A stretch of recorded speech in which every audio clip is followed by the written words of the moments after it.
Seguindo o curso da nossa disciplina Filosofia Literária e Literatura Filosófica, eu vou tecer alguns comentários sobre o segundo volume da trilogia Os Caminhos da Liberdade, que tem por título Sursi. Eu estou usando ainda a tradução já referida da editora Nova Fronteira. Eu já disponibilizei para vocês aquela apresentação do professor Franklin. Eu espero que tenha sido proveitosa. Eu lembro que a história desse segundo volume da trilogia Os Caminhos da Liberdade, ela provoca de início um certo estranhamento com o texto, né? É um texto bastante exigente, porque é como eu imagino que essa fosse a intenção do Sartre. O leitor tem a nítida impressão de estar perdido, e é mais ou menos a sensação que devem ter vivido aquelas pessoas, né, nesse período da drôle de guerre, ou período da Guerra Estranha, essa antecipação de uma guerra que vai acontecer, que todos esperam, mas essa expectativa, de certo modo, é frustrada, porque a guerra demora a começar. Ao mesmo tempo, você não pode relaxar, a vida não volta ao normal.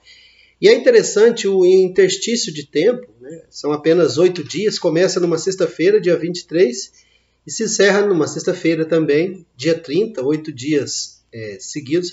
E a gente percebe que aqueles personagens do primeiro volume reaparecem, mas eles reaparecem perdidos, entre aspas, entre uma série de outras situações e de outros personagens que são nomes que alguns deles aparecem en passant, efetivamente, o que mostra a complexidade daqueles atos livres, que são individuais, mas que ao mesmo tempo provocam fenômenos enormes, como no caso a temática do livro, que é a Segunda Guerra. Bom, primeiro é preciso falar do contexto geral do livro, dessa espera, né, por um anúncio de um acordo de paz, de um tratado de paz, ou a declaração de guerra e efetivamente o início da guerra.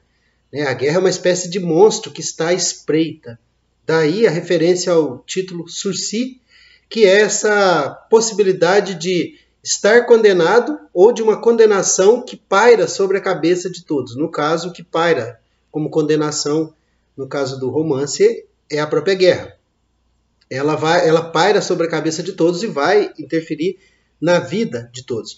E isso gera reações as mais diversas. Então nós temos exemplos de esperança, de desespero.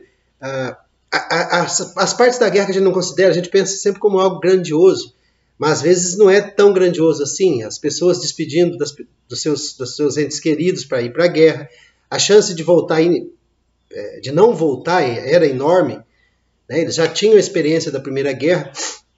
Mais do que isso, as despedidas, né, dos casais, das pessoas que se amam, não no sentido familiar, mas pessoal, todas essas situações que acabam provocando, né, no leitor aquela compreensão ao mesmo tempo de culpa por não poder impedir a guerra, por ser obrigado a dela participar, por não poder, e é a situação, efetivamente a situação do Mathieu, de ter muitas possibilidades quando acossado pela história, pela iminência da guerra, mas ao mesmo tempo tendo que assumir as consequências de algo que efetivamente não pode ser feito para impedir, mas ao mesmo tempo não há para onde fugir ou como escapar, né? A guerra é esse grande monstro que gera a culpa e revela a nossa responsabilidade.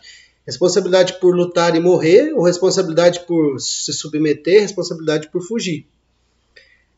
Bom, aí você tem lá uma série de elementos, né, que estão presentes em que a situação do homem francês que terá sua terra ocupada aparece até menos preocupante do que, por exemplo, a situação dos judeus, né? Fala da Tchecoslováquia, quer dizer, não se trata apenas da França, mas de todos aqueles países que estão direto ou indiretamente envolvidos no que está acontecendo. Não se trata de uma mera decisão de Hitler, de Mussolini, né, para que uma guerra aconteça, ou do imperador japonês, mas essa ação de um líder, ela se perfaz por milhares de outras pequenas ações que estão acontecendo pela população inteira, e a angústia é repartida entre todas as pessoas, a angústia e, de certo modo, o desespero, né, a desesperança pela guerra.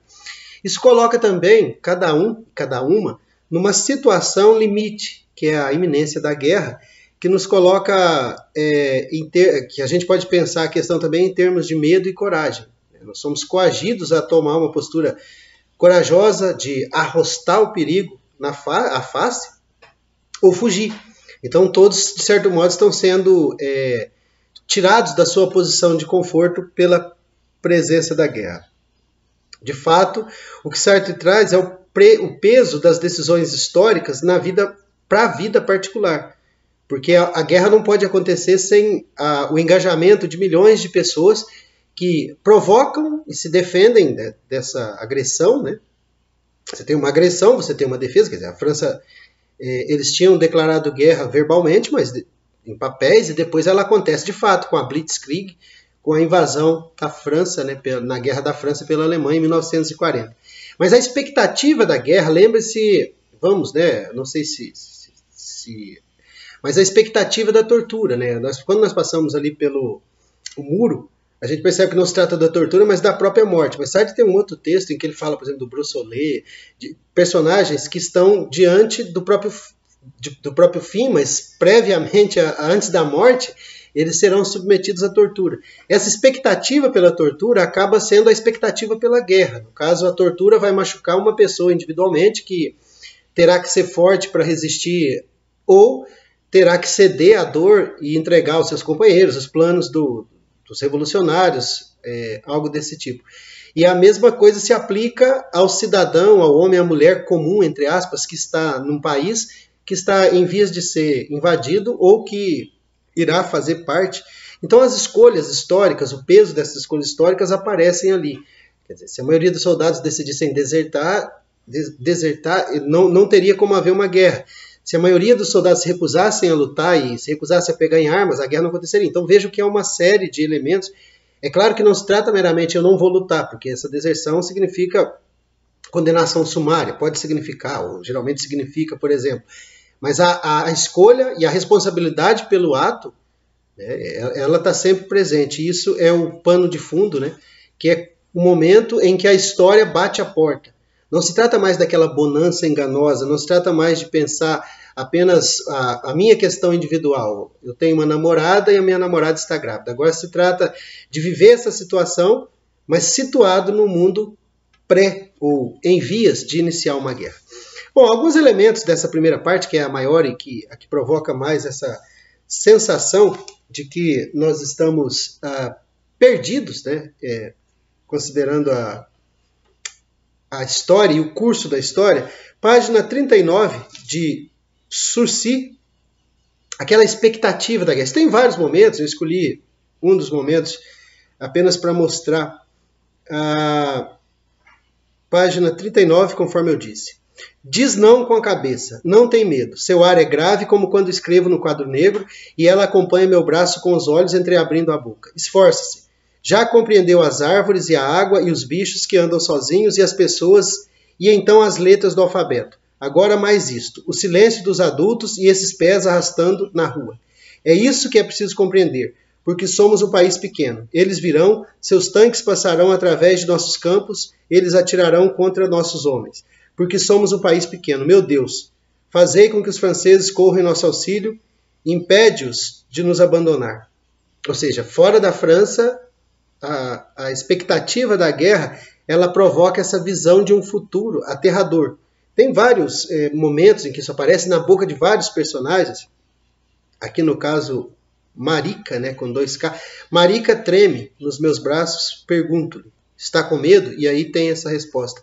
A expectativa da guerra provoca, inclusive, essa paralisação, né, que o medo, que essa expectativa deles atirando pelos campos provoca.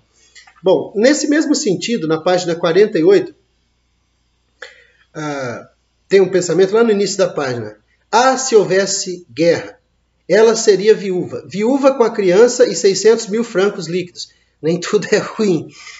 Sem contar algumas recordações de um marido incomparável. O que podia desejar mais, parou de repente, transtornado de desejo, apertou a bengala com toda a força pensando, Deus meu, tomara que haja guerra. A guerra ela pode resolver problemas, estou com dívidas, e o O advento da guerra me liberta, ou pelo menos prorroga a minha necessidade desse pagamento. Nem tudo, né? A destruição ela pode ser a solução para algumas questões. É claro que no médio e longo prazo não vai ser solução para nada. Meu Deus, tomara que haja guerra. Um raio selvagem que faria estourar aquela doçura, que resolveria horrivelmente aqueles campos e transformaria aquelas terras chatas e monótonas em um mar de ressaca. A guerra, a hecatombe dos homens de boa vontade, massacre dos inocentes. Esse céu puro, eles vão rasgá-lo com suas próprias mãos. Como vão se odiar, como vão tremer de medo. E eu, como gozarei nesse mar de ódio? Marcele olhava surpresa. Teve vontade de rir, não acredito. Então a gente tem aí essa opinião, digamos assim, essa expectativa, né, de uma guerra que provoque todo um sofrimento, mas todo esse sofrimento ele pode também, né, dependendo de onde se situa, ele pode trazer solução de problemas daquela bonança enganosa. Percebam que uma gravidez de uma mulher, por mais que não seja esposa, como no caso do Mathieu, se torna um problema irrelevante quando a guerra se apresenta.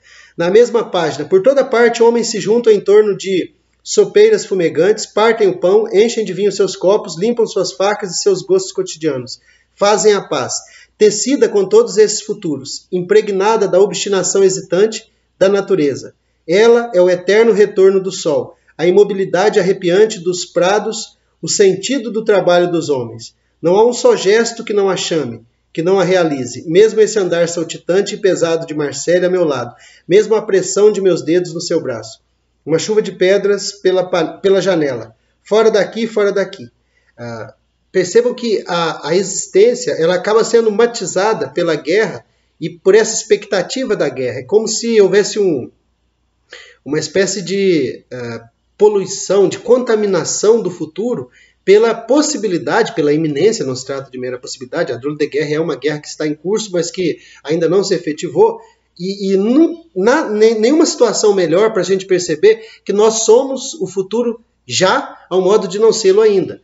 Porque esses soldados que tentam, ou pelo menos virtuais soldados, porque ainda não estão em combate, tentam aproveitar da vida aquilo que eles sabem que está em risco nesse momento de engajar-se na luta, e claro, né, a chance para morrer nessas batalhas era enorme.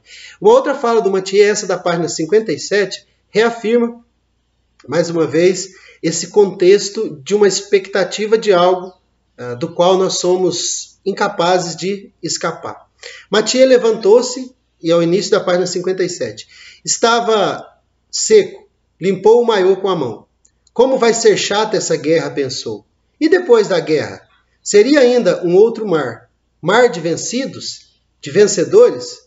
Dentro de 5 anos, dentro de 10 anos, estaria talvez aqui, numa tarde de setembro, à mesma hora, sentado nessa mesma areia, diante dessa enorme massa de gelatina, e os mesmos raios ruivos roçariam a superfície da água. Mas que veria ele? Ou seja, essa compreensão de que a facticidade, o mundo, enquanto o mundo, permanece apesar do risco que eu não permaneça. Mas se eu voltar, o mundo será o mesmo. O que muda quando a guerra passa? Ou seja, depois que a guerra aconteceu. E o interessante é o monótono que seria depois da guerra, né? O cansativo que seria a paz indefinida, a impossibilidade da construção, né, de um sentido, porque esse sentido está sendo corroído pela presença da guerra. Ainda sobre essa impossibilidade do futuro, é como se a guerra barrasse o futuro. Na página 76, para encerrar esse primeiro vídeo, é no começo da página, mais ou menos no começo, dentro de 5 minutos, a água fria lhe escorreria pela nuca e pelos olhos, a espuma do sabão crepitaria em seus ouvidos, a pasta de dente lhe empastaria as gengivas, ele não teria mais ternura por ninguém. Cores, luzes, odores, sons. E então palavras amáveis, palavras sérias, palavras sinceras, palavras divertidas, palavras até a noite. Mathieu era um futuro. Não há mais futuro. Mathieu só existe em sonho, entre meia-noite e 5 horas da manhã. Noutras palavras, vejam o poder de corrosão da guerra quando se trata de falar do futuro. O futuro ele se mostra como aquilo que está em risco E claro, o futuro somos nós mesmos nos encontrando conosco mesmo. O futuro é o projeto livre, situado, de encontrar-se no futuro. Como sendo, né, aquilo que nós somos. E, no entanto, a guerra se interpõe entre isso que eu sou e o meu futuro. A facticidade se torna, o poder, a força da facticidade se torna muito superior a essa relação entre escolha e resultado da escolha. Ou seja, uma bomba pode explodir, uma mina, uma granada, um tiro, né, numa guerra, uma bala perdida, né, ou uma bala achada no próprio corpo é muito mais provável de acontecer. Então, os dois primeiros temas, antes de tudo, essa situação de que nós nos encontramos engajados e ao mesmo tempo perdidos diante de fatos grandiosos da história, quando nós nos situamos, mas ao mesmo tempo são esses fatos que nos provocam a liberdade, que mostram que nós poderíamos estar fazendo algo completamente diferente, o próprio Mathieu, do que ser um professor e ter uma aluna, namorada, enfim, e ser responsável para engravidá-la e depois tentar o aborto. Isso muda completamente quando a história chega e a história mesma decide os rumos que serão tomados.